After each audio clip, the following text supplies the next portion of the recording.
Well, good morning. Welcome back to the CRMK Ranch. Today, I'm filming from high atop the Palmer Divide in eastern Colorado, east of Denver. This is where the CRMK Ranch kind of started. And you can see behind me, we've had some snow. And I'm looking straight into the snow, or into the sun rather. So it's a little hard to film myself like this. But today, I'm gonna shoot some video on loading up the trailer for the trip back to South Alabama.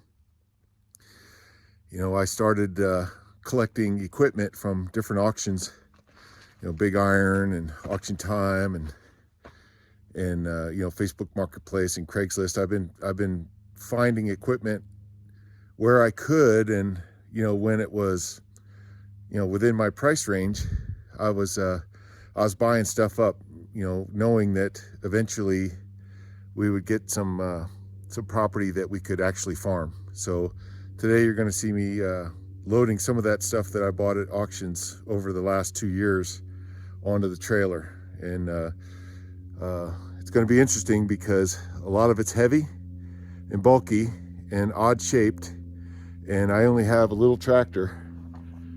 You can see my little, where is it? Over there. My little John Deere. That's a 3520, so it's only 35 horsepower. And well, as you can see, this is not as easy as it looks, especially when you're working by yourself. Closest help is 60 miles away, and you only have a 37 horsepower tractor. So I'm going to stop the video for a second until I can figure out how I'm going to get it on there, and then I'll start recording again.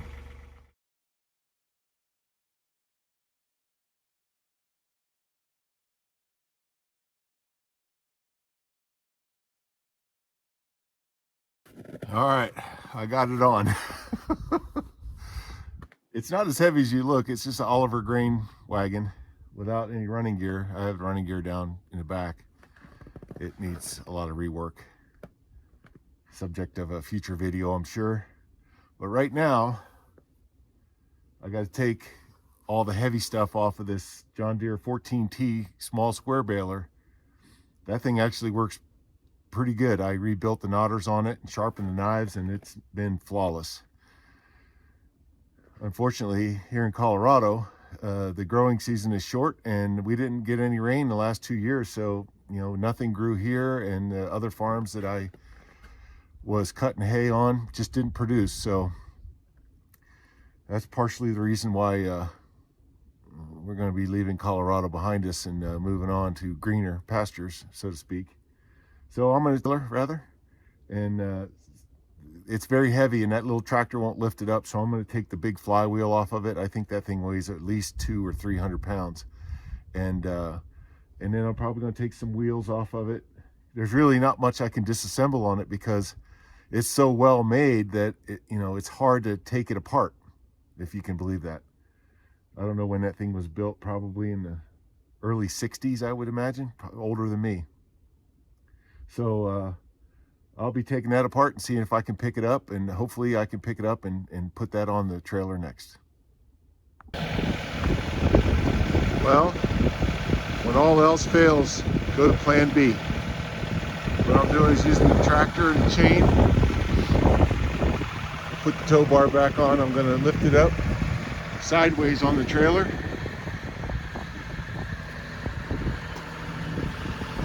And then when I get it up on the trailer, I'm going to rotate it, you know, 90 degrees from where it's at right now. Then I'll take the tongue and all that back off.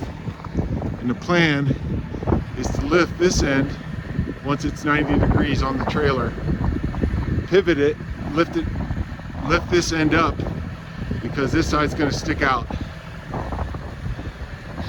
over the side of the trailer, and I can't really have that. So the plan is they're going to get it up on the trailer, rotate it, tilt it 90 degrees or 45 degrees, and that big diesel tank down there is going to be brought down, and it's going to go underneath of it on the trailer and hold this side up, because that diesel tank's going to also make the trip. So for obvious reasons, I'm not going to film this. It's going to be complicated, but I'll show you the result.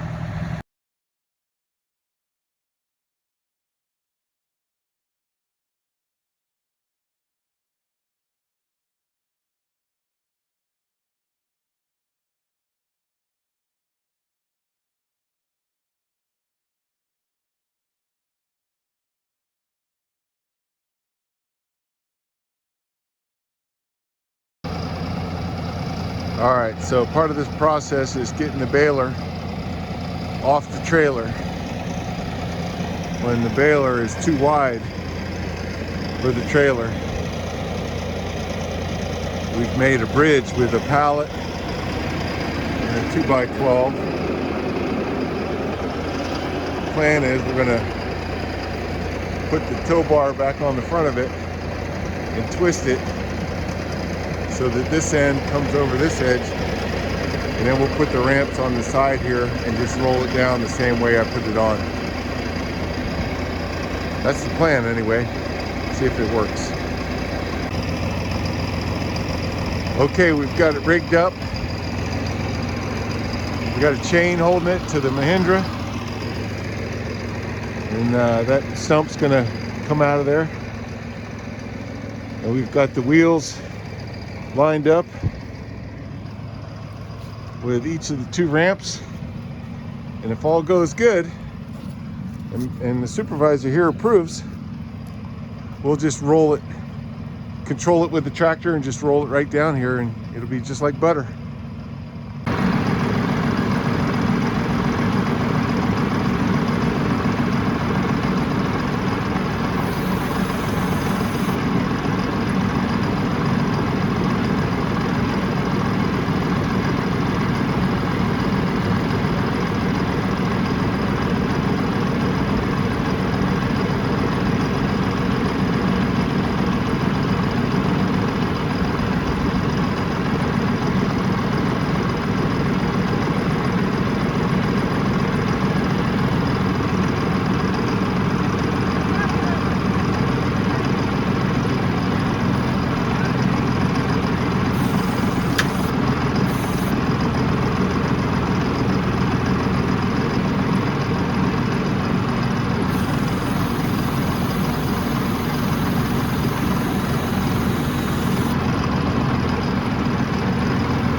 Get the stump out of there.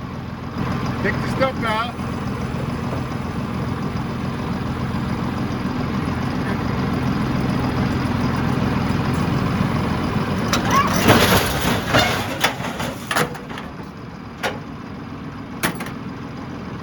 Well, that's how you don't do it.